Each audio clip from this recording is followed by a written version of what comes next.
সূরা আলে ইমরান আয়াত ১৪।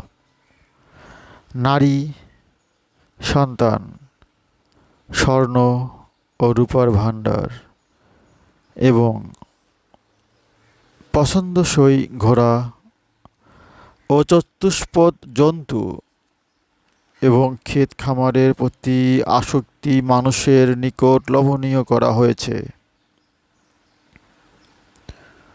এসব দুনিয়ার ভোগ্যবস্তু, আর আল্লাহ তাআলার নিকট উত্তম আশ্রয়স্থল রয়েছে। ১৫।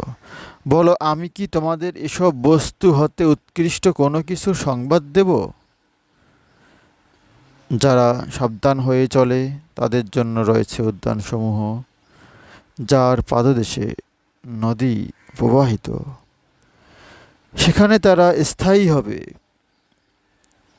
তাদের জন্য পবিত্র সঙ্গিনী এবং আল্লাহর সন্তুষ্টি রয়েছে। বস্তুত আল্লাহ তার দাসদের দ্রষ্টা। ১৬। যারা বলে, হে আমাদের রব, আমরা বিশ্বাস করেছি, আমাদের অপরাধ ক্ষমা করো এবং দোজখের শাস্তি থেকে আমাদের রক্ষা করো। ১৯ আয়াত ১৬ আয়াত ১৭। তারা ধৈর্যশীল, সত্যবাদী, অনুগত, দাতা এবং প্রভাতকালে ক্ষমাপ্রার্থী। আয়াত ১৮। আল্লাহ সাক্ষ্য দেন যে তিনি ব্যতীত অন্য কোনো উপাস্য নেই। ফেরেশতাগণ এবং ন্যায় প্রতিষ্ঠিত ব্যক্তিরাও সাক্ষ্য দেয় যে আল্লাহ ব্যতীত কোনো উপাস্য নেই এবং তিনি ন্যায় নীতিতে প্রতিষ্ঠিত, পরাক্রমশালী, প্রজ্ঞাময়। আয়াত ১৯। নিশ্চয়ই ইসলামই আল্লাহর একমাত্র ধর্ম।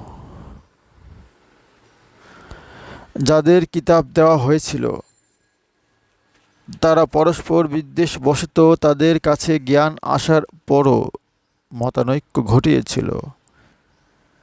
আর যে আল্লাহর নিদর্শনকে অবিশ্বাস করবে, নিশ্চয়ই আল্লাহ হিসাব গ্রহণে অত্যন্ত তৎপর।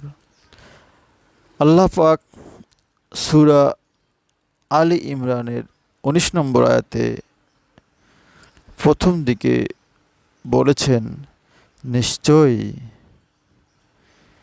ইসলামই আল্লাহর একমাত্র ধর্ম।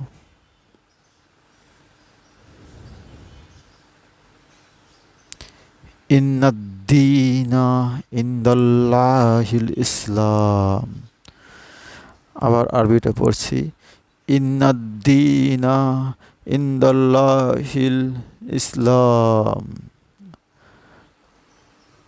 সূরা আলে ইমরানের ১৯ নম্বর আয়াতের একটু অংশ হচ্ছে, ইন্নাদ-দীনা ইনদাল্লাহিল ইসলাম, নিশ্চয়ই ইসলামই আল্লাহর একমাত্র ধর্ম।